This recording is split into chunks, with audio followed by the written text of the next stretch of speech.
Bonjour, bonjour à tous, bien-aimés frères et sœurs, vous qui avez pris l'habitude de nous suivre dans cette émission que nous avons appelée l'adoration, un style de vie.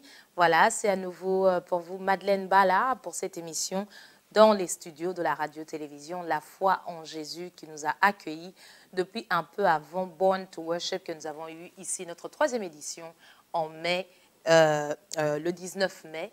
Et pour lequel nous préparons encore cette année normalement en fin d'année, mois de novembre, une 4e édition. Restez branchés, vous en saurez plus. Nous avions commencé une série sous thème par rapport à l'adoration, un style de vie que nous avions intitulé l'identité que nous avons en Christ dans le royaume de Christ. Et notre verset de référence était Romains chapitre 14, verset 17. Vraiment, nous sommes allés en profondeur avec ce verset, en utilisant d'autres parties, d'autres versets aussi en référence, en parlant, nous sommes vraiment attardés sur la justice de Dieu et ensuite sur la paix de Dieu et sur la joie de Dieu, car le royaume de Dieu, ce n'est pas le manger, le boire, mais la justice, la paix et la joie par le Saint-Esprit. Nous en avons parlé en long et en large et je crois dans mon cœur que quelqu'un vraiment l'a reçu. J'ai été fortement bénie moi-même. Et finalement, la fois dernière, nous avons fait une transition pour pouvoir parler du fruit de l'esprit. Communément, nous disons des fruits de l'esprit. Mais en réalité, nous savons qu'il y a un fruit qui est comme pour moi une orange. Une orange a plusieurs parties, mais on jouit toujours du même fruit, l'orange. Donc, on mange un petit bout et ensuite un petit bout et un petit bout. Donc, l'amour de Dieu est le fruit qui se manifeste quand nous avons reçu le Saint-Esprit et c'est de ça que nous allons parler et de comment est-ce que finalement l'amour de Dieu se manifeste dans chaque circonstance, en patience, en tempérance, en bonté, en bénignité, en miséricorde, dans tout ce que l'apôtre Paul a détaillé dans les épîtres et finalement nous verrons comment est-ce que l'amour de Dieu doit se manifester dans notre vie. Et le verset que j'aimerais qu'on prenne en référence, c'est le chapitre 1 du livre des Colossiens. Vraiment, je vous en parlais déjà la fois dernière, c'est un livre très puissant. L'apôtre Paul est en train d'exhorter les chrétiens qui se trouvent dans la ville de Colosse et il leur envoyait donc cette lettre et il leur explique ce qu'il est en train de faire pour eux. Et les versets, j'étais en train c'était une méditation personnelle qui m'a fort bénie, j'ai vraiment aimé le partager avec vous. Vous savez qu'on est en train de parler de l'adoration comme un style de vie. Nous avions expliqué ce que c'est qu'un adorateur et pourquoi est-ce que ça devrait être un style de vie. Et nous sommes en train de continuer donc à méditer la parole de Dieu et à prier aussi. J'aimerais prendre en référence un passage important, donc du verset 1 au verset, je dirais jusqu'au verset 11. Ce sera cette partie-là que nous allons utiliser pendant au moins 3 à 4 émissions. Nous parlerons de la puissance de l'amour de Dieu, la puissance de l'amour de Dieu comme fruit de l'esprit, le fruit de l'esprit qui est l'amour de Dieu, la puissance de l'amour de Dieu. Ce sera notre sous-thème pour quelques émissions à venir à partir de celui-ci. Donc j'aimerais tout de suite, si vous avez vos Bibles avec moi, s'il vous plaît, vous savez que j'aime lire en contexte. Nous allons lire en contexte ce que l'apôtre Paul a dit aux Colossiens. Donc verset 1 du chapitre 1 de l'épître de Paul aux Colossiens dit ceci. Paul, apôtre de Jésus-Christ par la volonté de Dieu, et le frère Timothée, aux saints et fidèles frères en Christ qui sont à Colosse. Que la grâce et la paix vous soient données de la part de Dieu notre Père. Verset 3. Nous rendons grâce à Dieu, le Père de notre Seigneur Jésus-Christ, et nous ne cessons de prier pour vous, ayant été informés de votre foi en Jésus-Christ et de votre charité pour tous les saints. À cause de l'espérance qui vous est réservée dans les cieux, et que la parole de la vérité, la parole de l'évangile, vous a précédemment fait connaître. Il est au milieu de vous et dans le monde entier. Il porte des fruits et il va grandissant, comme c'est aussi le cas parmi vous, depuis le jour où vous avez entendu et connu la grâce de Dieu, conformément à la vérité. D'après les instructions que vous avez reçues d'Épaphras, notre bien-aimé compagnon de service, qui est pour vous un fidèle ministre de Christ. Verset 8. Et qui nous a appris de quelle charité l'Esprit vous anime. Et qui nous a appris de quelle charité l'Esprit vous anime. Souvent, charité est aussi traduit par le mot amour. On pourrait dire de quel amour l'Esprit vous anime. Verset 9. C'est pour cela que nous aussi, depuis le jour où nous en avons été informés, nous ne cessons de prier Dieu pour vous et de demander que vous soyez remplis de la connaissance de sa volonté, en toute sagesse et intelligence spirituelle, pour marcher d'une manière digne du Seigneur et lui être entièrement agréable, portant des fruits en toutes sortes de bonnes œuvres et croissant par la connaissance de Dieu. Verset 11. Fortifié à tous égards par sa puissance glorieuse, en sorte que vous soyez toujours et avec joie, persévérants et patients. C'est le passage que nous avions lu presque vers la fin de notre émission la semaine dernière. Qu'est-ce que l'apôtre Paul est en train de passer comme message aux Colossiens dans son introduction? Il leur explique qu'il est content d'avoir appris de bonnes nouvelles qu'il a reçues d'Épaphras. Épaphras, c'est un co-serviteur, c'est un compagnon de service de l'apôtre Paul et il était en service au milieu des Colossiens. Et donc, il a rapporté de bonnes nouvelles à l'apôtre Paul, lui disant que les chrétiens dans la ville de Colosse sont en train de manifester la foi et sont en train de manifester l'amour. Sont en train de manifester la foi et sont en train de manifester l'amour. Et donc l'apôtre Paul, quand il leur répond, il leur explique qu'il est content d'entendre, il est dans la joie d'entendre que les Colossiens manifestent la foi et manifestent l'amour, parce qu'il leur dit qu'en fait, il constate que ça veut dire en fait que l'évangile qui est prêché porte du fruit. En fait, c'est le fruit qui manifeste que l'évangile a bien été prêché. D'entrée, je peux dire ici que là où l'évangile est prêché, le résultat, c'est la foi et l'amour. Partout où l'évangile est prêché, si le résultat des gens qui reçoivent cette parole, ce n'est pas la foi qui est produite en eux et ce n'est pas l'amour qui motive leur action, on peut être sûr que ce n'est pas l'évangile qui a été prêché. La parole de Dieu nous enseigne que Jésus-Christ a donné un ordre à ses disciples. Matthieu 28, 19 à 20, il leur explique « Allez par toutes les nations et pour apporter la bonne nouvelle, enseignez-leur à observer ce que je vous ai appris. » Il leur a dit de faire des disciples. On va lire ce passage. J'aime bien paraphraser, mais j'aime bien lire dans le contexte, vous le savez. Lisons très rapidement Matthieu. Le dernier chapitre de Matthieu, Matthieu chapitre 28, 19 à 20. Allez, faites de toutes les nations des disciples, les baptisant au nom du Père, du Fils et du Saint-Esprit. Allez, faites de toutes les nations des disciples. Le mot disciple inclut un autre mot qui est discipline. Dans le mot disciple, on entend discipline.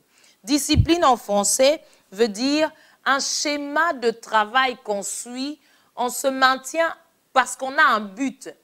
On se maintient dans ce chemin-là parce qu'on a une vision à tenir. Discipline est traduit aussi par, comme dans le monde du sport, hein, dans quelle discipline est-ce que tu fonctionnes? Ça peut être dans la natation, ça peut être dans l'athlétisme.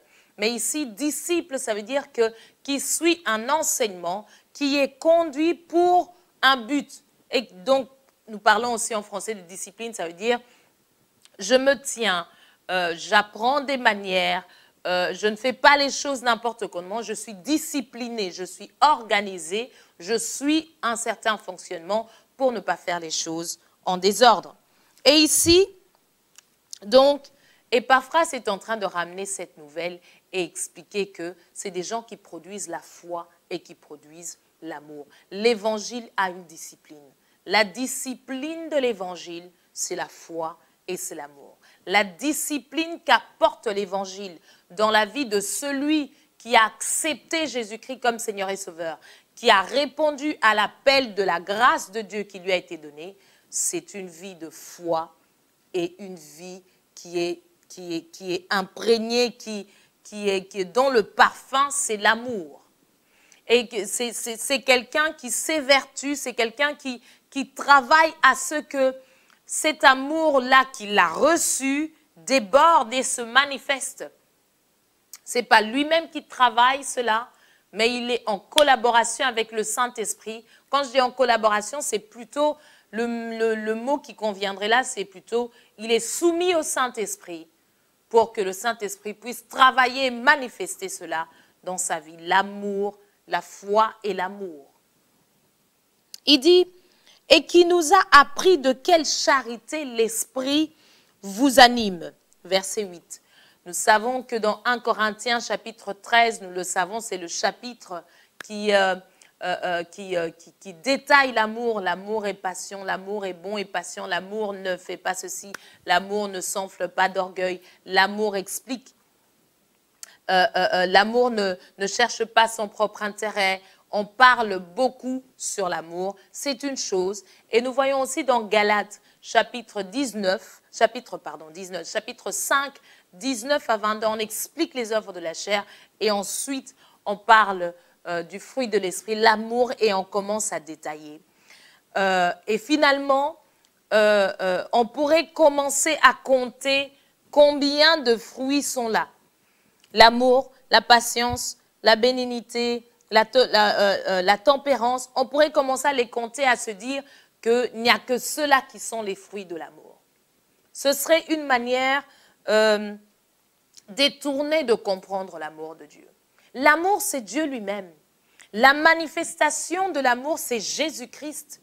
Donc, celui qui a reçu Jésus-Christ comme Seigneur et Sauveur, c'est quelqu'un qui, dans sa vie, c'est l'amour de Dieu qui règne, parce que c'est l'amour de Dieu qui est son Seigneur.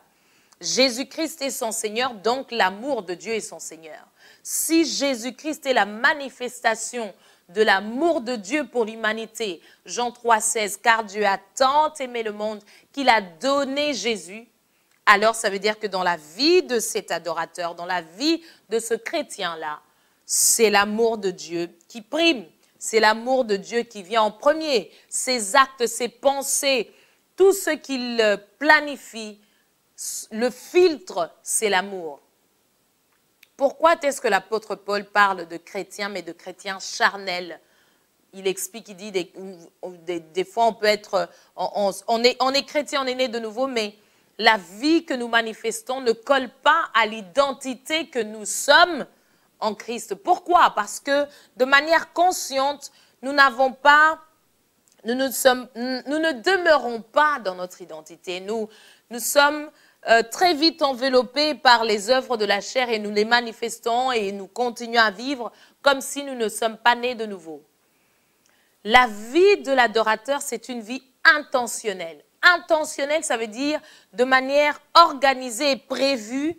Je m'organise, j'organise mon temps, j'organise mon environnement, j'organise mes amis, j'organise ma vie de manière à ce que je m'assure que le Saint-Esprit continue, que moi je continue à comprendre ce que le Saint-Esprit veut me dire et que toutes mes décisions sont teintées, sont imprimées dans le livre de l'amour de Dieu, sont imprégnés, sont gravés, quel mot je dois utiliser ici pour que ça soit fort?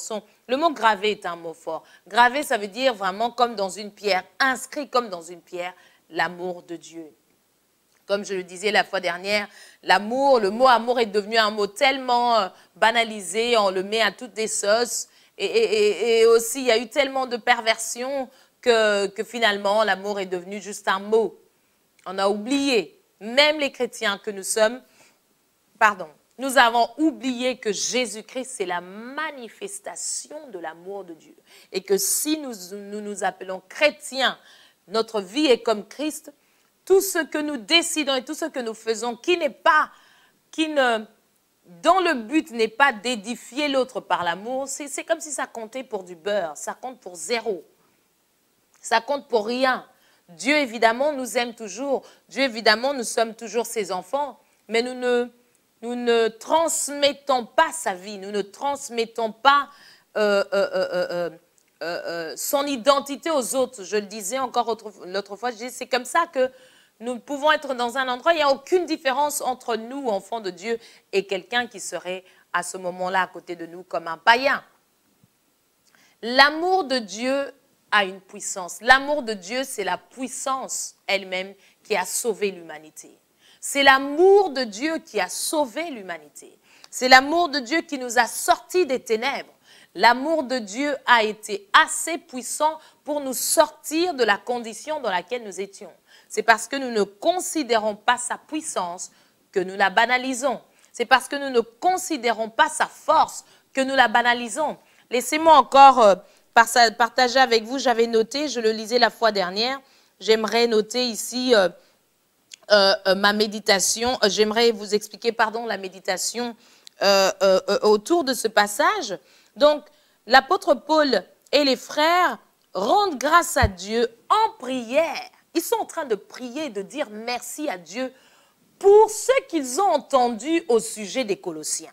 Ça veut dire que quelqu'un, quelque part, va s'asseoir et dire « Waouh, non, merci Père pour un tel. » Sa manière de manifester l'amour, sa manière de croire en toi inspire vraiment. Ça m'a inspiré au point que vraiment je prie pour ce frère-là, je prie pour cette sœur-là.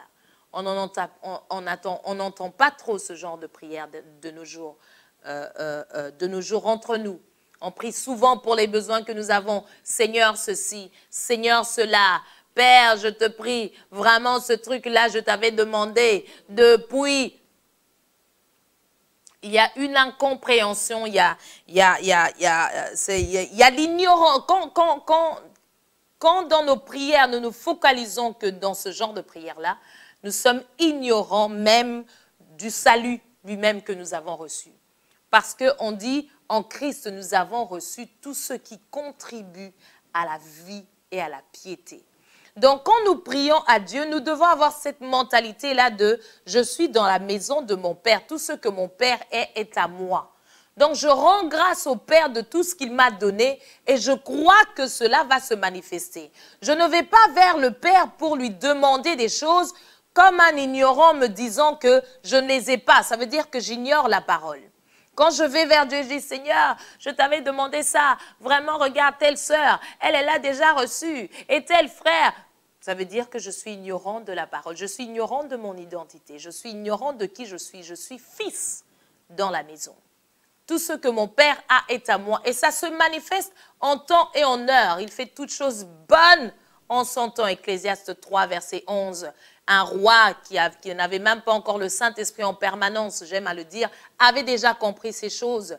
Le roi Salomon, le roi le plus sage à son époque, il dit, il fait toutes choses bonnes en son temps. Même il a mis dans leur cœur, dans le cœur des hommes, la pensée de l'éternité, bien que l'homme ne puisse pas saisir l'œuvre que Dieu fait du commencement jusqu'à la fin. Quand nous nous associons à ce que Dieu a prévu, Éphésiens 2,10, nous décidons de nous soumettre à ce que Dieu a prévu, Éphésiens 2,10, car nous sommes son ouvrage et ont été créés en Jésus-Christ pour des bonnes œuvres que Dieu a préparées d'avance afin que nous les pratiquions. C'est alors que nous aurons ce genre de prière. Seigneur ceci, Seigneur cela. Mais quand tu as compris ça, tu comprends que tu es en train de marcher dans un schéma et que la personne qui t'a conduit dans ce schéma-là, ce n'est pas celui-là qui va te laisser en désarroi dans un besoin. Il est ton Père. J'étais encore en train d'avoir une conversation avec un de mes frères avant de faire l'émission et il était en train de m'exhorter. Et finalement, j'ai été encouragée. Je dis, je priais que avant la fin de ce mois, telle chose se passe et je crois en Dieu. que cela va se passer. Donc, nous devons savoir, nous avons eu le temps de partager qui nous sommes en Christ. Et finalement, quand nous avons compris que nous sommes en Christ, qu'est-ce que nous devons répandre dans la vie, dans notre identité? Quel est ce parfum qu'on appelle le parfum de Christ qui est en train de se répandre? C'est l'amour de Dieu. Ne banalisons pas l'amour de Dieu. L'apôtre Paul est en train de répondre à une lettre. Il envoie une lettre aux chrétiens de Colosse. Il leur dit, waouh, je rends grâce à Dieu. J'ai entendu une bonne nouvelle. Vous manifestez la foi et vous manifestez l'amour. Waouh, je rends grâce à Dieu pour vous. Attendez, je vous explique la suite. De ce que j'ai compris, de ce que j'ai lu, et avec l'intelligence, le Saint-Esprit m'a aidé à comprendre. Donc, l'apôtre Paul et les frères rendent grâce à Dieu en prière pour les Colossiens. Pourquoi? Ils ont entendu que les Colossiens portent du fruit de l'évangile qui leur a été prêché. La foi et l'amour inconditionnel, l'amour agapé, l'amour de Dieu, la charité. C'est ce qu'on dit, ah, il est charitable, donc il donne, il fait des choses sans penser à lui, il le fait pour les autres. L'amour de Dieu, à la manière de Dieu, car Dieu a tant aimé. L'amour de Dieu est venu vers nous, l'amour de Dieu est charitable, est venu vers nous quand nous n'étions pas en train de penser à cela. Nous ne voulions même pas de cela. Quand nous étions encore des pécheurs, nous étions loin de lui. Et son amour est venu jusqu'à nous. Donc cet amour-là, il dit, nous avons entendu que vous portez du fruit de l'évangile qui vous a été prêché. L'évangile qui leur a été prêché, l'évangile de Jésus-Christ. Cet évangile-là a porté du fruit, la foi et l'amour de Dieu.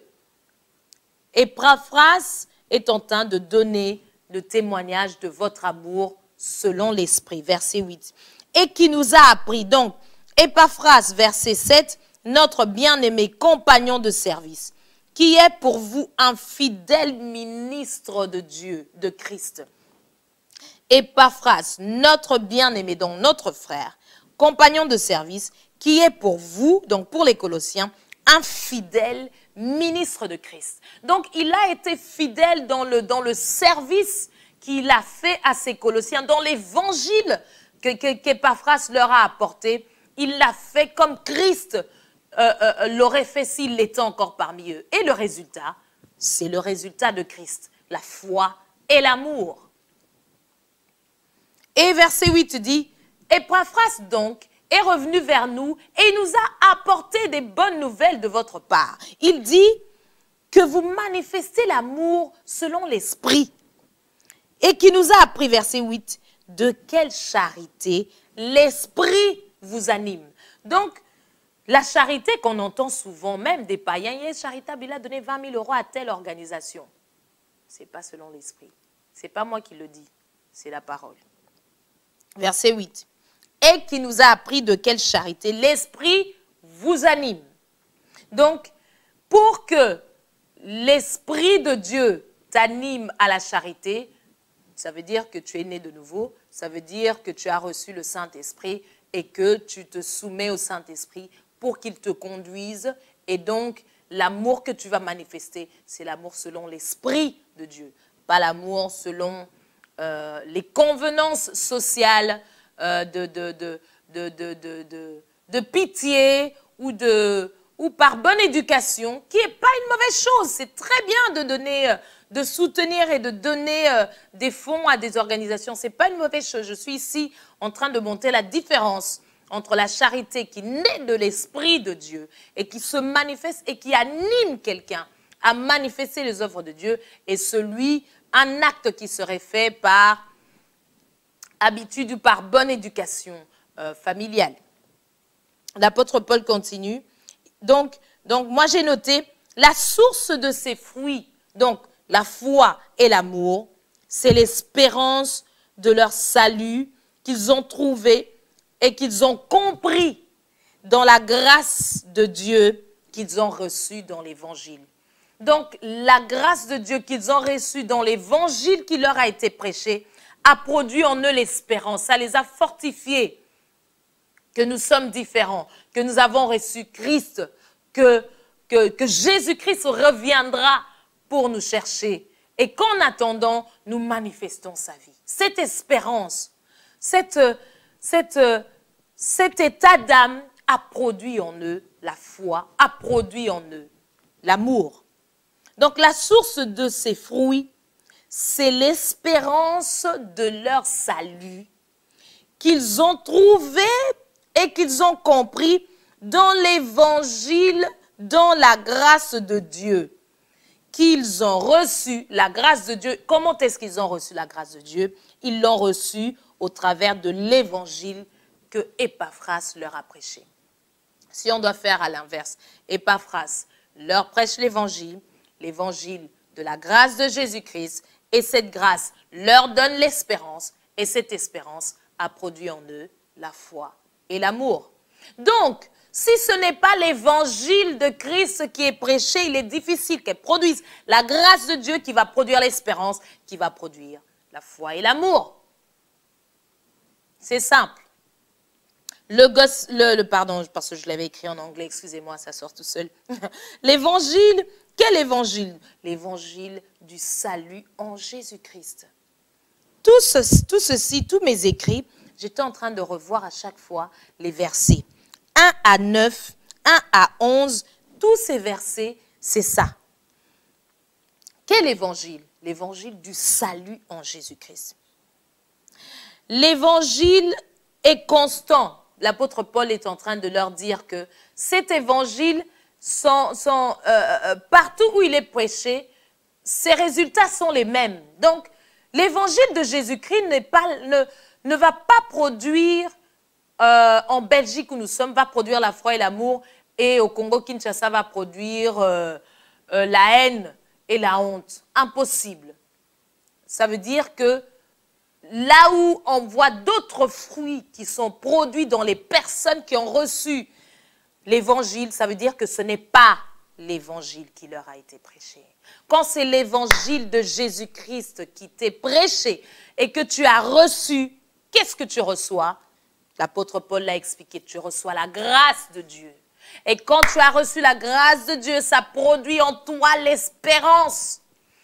Et c'est cette espérance-là qui produit en toi la foi et l'amour inconditionnel. Donc ton amour qui, nous le verrons plus tard, nous parlerons aussi d'Un Corinthiens 13, nous parlerons de Galates chapitre 5, ne vous inquiétez pas, tout doucement, nous allons y arriver. Et donc, cette espérance-là dans l'évangile du salut en Jésus-Christ que tu as reçu, c'est cette espérance-là qui va motiver tous tes actes dans l'œuvre de Christ.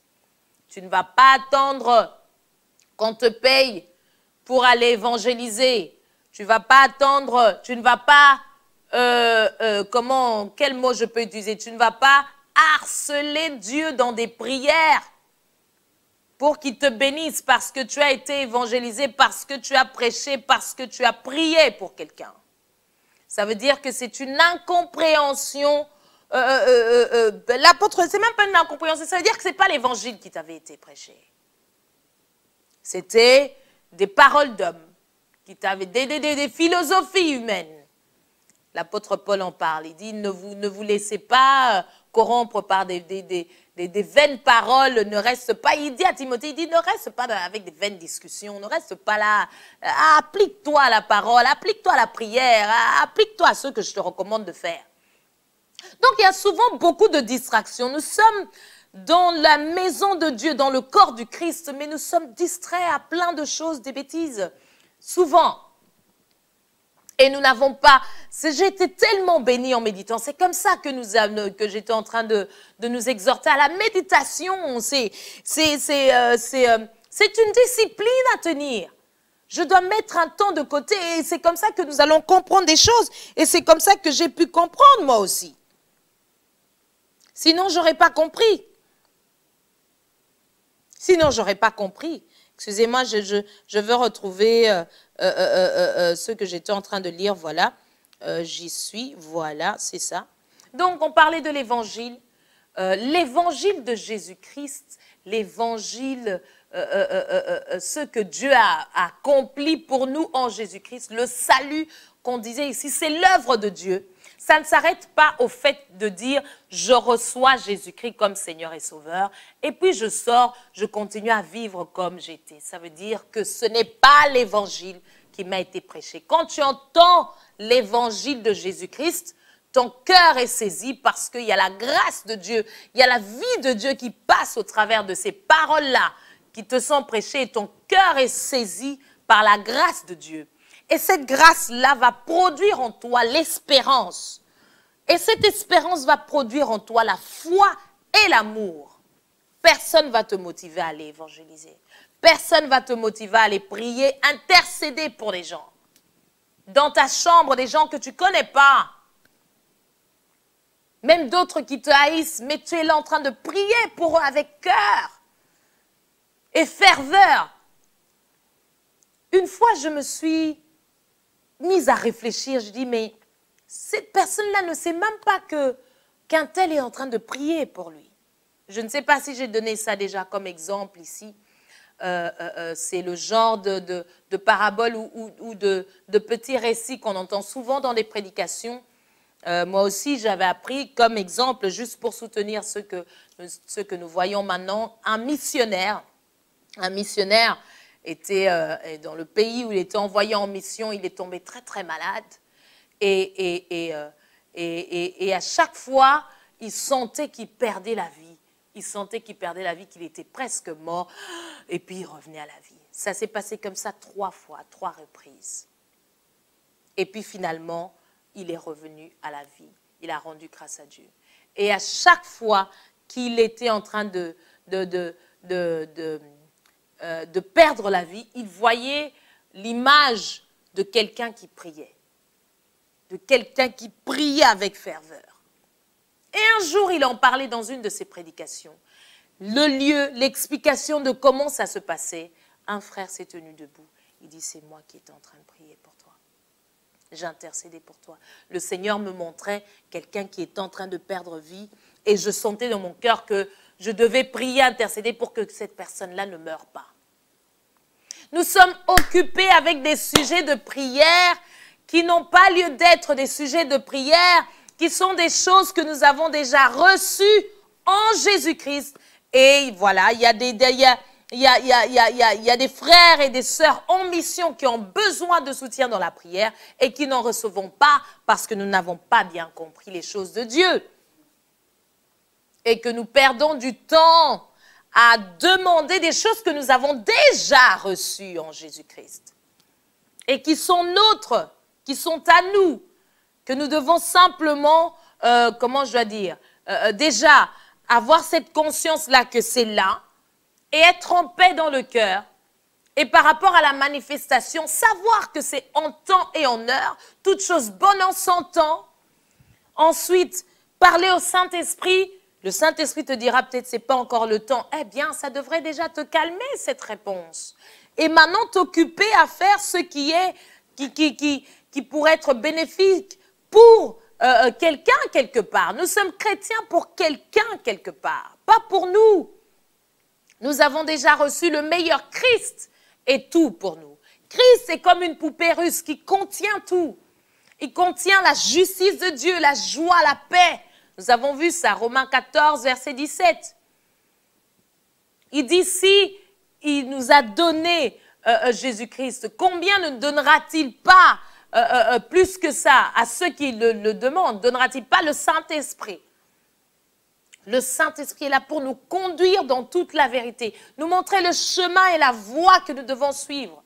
Nous pouvons être conduits par le Saint-Esprit pour chaque décision dans la vie.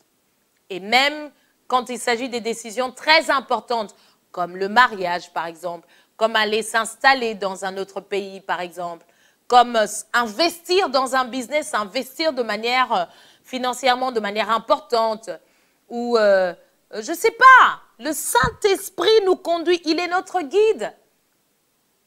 Et très souvent, nous perdons du temps parce que nous n'avons pas. Pourquoi nous perdons du temps? Je dis nous parce que moi aussi, j'étais dans ce cas-là avant de comprendre ces choses. Nous perdons du temps parce que nous n'avons pas compris l'évangile ou bien c'est tout simplement que ce n'était pas l'évangile de Jésus-Christ qui nous avait été présenté. Et ça, c'est encore plus grave. Et pire encore, c'est que nous ne savons pas que ce n'est pas l'évangile de Jésus-Christ qui nous avait été présenté. Et donc, nous sommes là en train d'essayer ceci et cela, alors que les choses sont claires. Et très souvent aussi, nous ne méditons pas, même quand c'était l'évangile de Jésus-Christ qui nous avait été présenté, nous ne méditons pas pour comprendre ces choses. Un enfant, pour grandir, doit manger. On doit lui donner à manger. Il est de la responsabilité des parents de donner à manger. Il est de la responsabilité de ceux-là qui ont grandi dans la foi de partager l'évangile de Jésus-Christ. Il est du devoir de ceux-là qui reçoivent l'évangile de le recevoir avec un cœur simple et prêt à la repentance, au changement de mentalité. Repentance, c'est pas Seigneur, je pardonne-moi mes péchés. Non, repentance, c'est métanoïa. Le mot en grec veut dire changement, c'est carrément changer de direction. Ça veut dire que j'allais à gauche, je tourne, je vais à droite. C'est ça ce que fait l'évangile. Et l'apôtre Paul rend grâce à Dieu. Il prie. Il dit, waouh, oh mon Dieu, l'évangile a encore réussi dans ce coin. À Colosse, l'évangile a réussi. Et ce n'était même pas lui qui était allé à Colosse. Il explique en réponse ici du résultat de ce que Épaphras, son compagnon de service, en ayant prêché l'évangile, ça veut dire qu'Épaphras avait été discipliné, lui aussi, par l'évangile de Jésus-Christ. Pour qu'en tant que ministre, il puisse produire en eux, par le Saint-Esprit, non pas par sa force à lui, Épaphras, mais au travers du Saint-Esprit, en restant soumis au Saint-Esprit, puisse aider ses frères à Colosse de manifester les fruits de l'Esprit, la foi et l'amour inconditionnel. Donc clairement ici, nous voyons déjà que 1 Corinthiens 13, c'est en fait l'explication d'un amour qui n'est pas cet amour que nous avons banalisé, que nous mettons à toutes les sauces dans la vie de tous les jours. C'est un amour spirituel. C'est Jésus-Christ en nous. C'est le Saint-Esprit qui... Romains 5, chapitre 5. Car l'espérance ne trompe point. Quelle espérance? L'espérance qui vient de la grâce que nous avons reçue dans l'évangile de Christ. L'espérance ne trompe point. Quand on voit que quelqu'un a de l'espérance, le résultat c'est quoi? Il va manifester l'amour. Parce qu'il a de l'espérance. Et son espérance n'est pas basée sur des biens qu'on lui promet, des choses physiques. Il dit, si des choses que je peux voir, est-ce que je peux l'espérer encore? Non. Notre espérance n'est pas pour des choses physiques. Donc, nous gardons ce cœur-là d'espérance. Et en gardant ce cœur-là d'espérance, eh bien, mon amour ne dépend pas non plus des choses matérielles. Ça ne dépendra pas non plus des choses physiques. Dans la communauté des frères que j'ai fréquentée quand j'étais à l'étranger, à l'époque, à Londres, une fois, nous avons voulu faire une action d'évangélisation et nous étions en train de réfléchir entre frères, on discutait et le pasteur nous écoutait, on parlait et puis c'était par rapport aux stratégies d'évangélisation. Donc tout simplement, le pasteur voulait entendre un petit peu comment est-ce que nous voulions faire la chose pour partager l'évangile, aller prêcher l'évangile dans la ville de Londres. Et des frères étaient en train de donner des suggestions. Il y en a un ou deux qui disaient non, je pense que nous devrions récompenser ceux-là qui ramèneraient à l'église une ou deux âmes, les récompenser peut-être avec quelque chose comme un MP3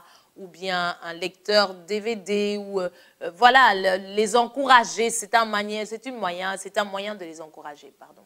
C'est un moyen de les encourager. J'écoutais, mais mon cœur n'était pas en repos par rapport à cette pensée. J'étais dérangée par le fait que un bien physique, matériel, vienne récompenser un acte qui est normalement basé sur le fait que je le fais parce que j'ai reçu la vie de Dieu et que j'ai besoin que les autres aussi le reçoivent.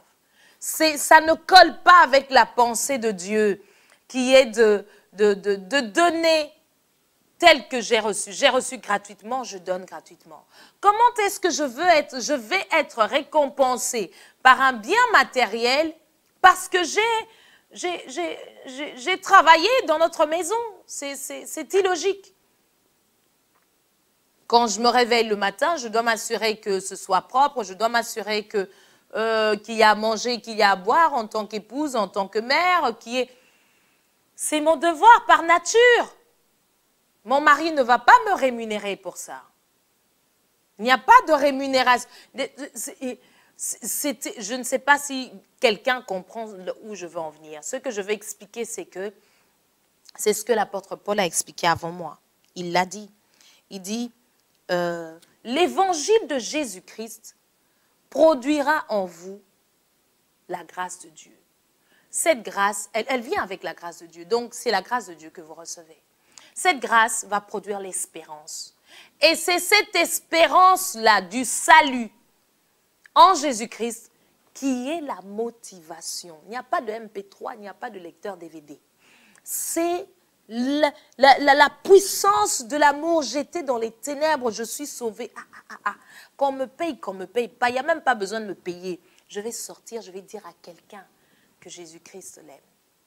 Je vais intercéder que les autres aussi, que la lumière de la révélation de la parole pénètre leurs pensées quand ils sont en train de méditer, pour qu'ils puissent comprendre ces choses. Parce que des fois, beaucoup d'entre nous, nous lisons la parole, mais nous le lisons comme des livres, pas comme les écrits inspirés par le Saint-Esprit que d'autres ont reçus de la part de Dieu et qui sont là pour nous aider dans notre marche avec Dieu.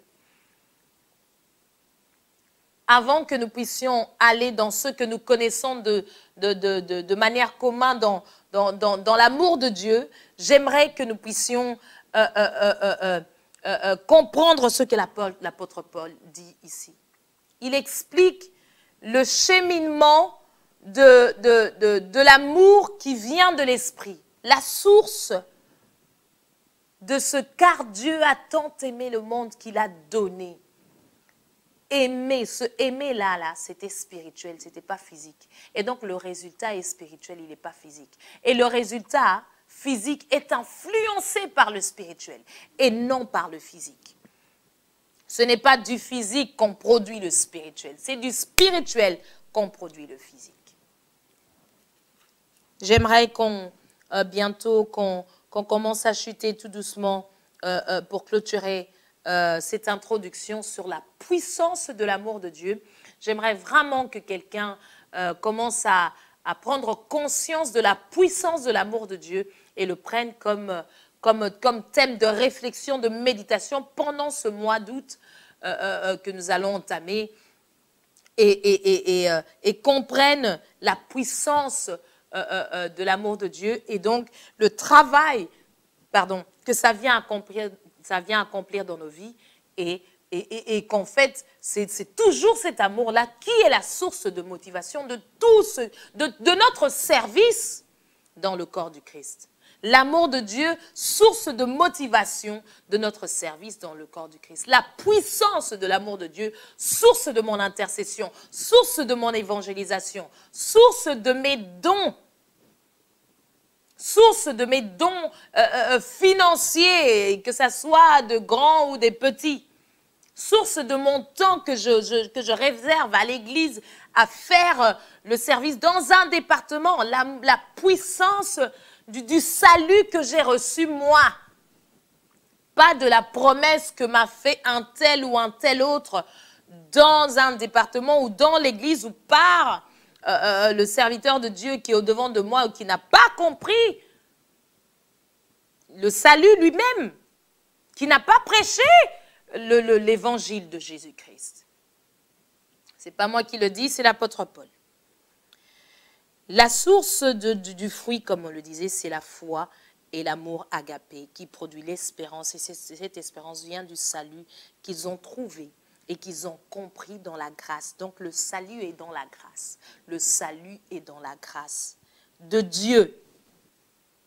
Et cette grâce, ils l'ont reçue dans l'évangile. C'est comme ça qu'ils ont produit du fruit. Et cet évangile, c'était l'évangile de quoi? Du salut en Jésus-Christ.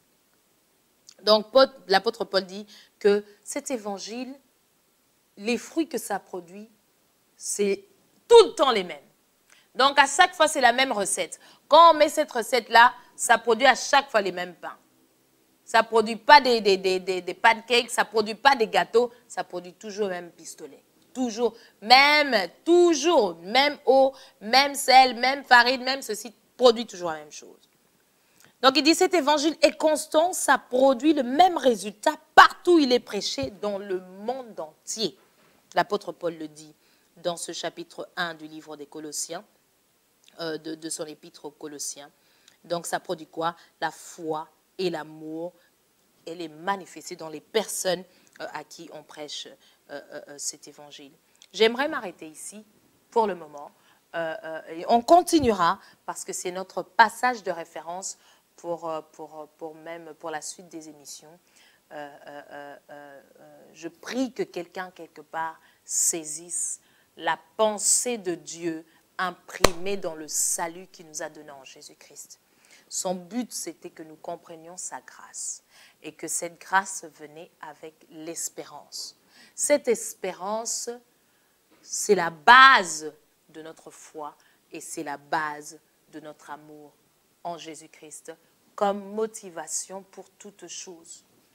L'amour est patient, plein de bonté, l'amour ne soupçonne point le mal, comme motivation de nos actes,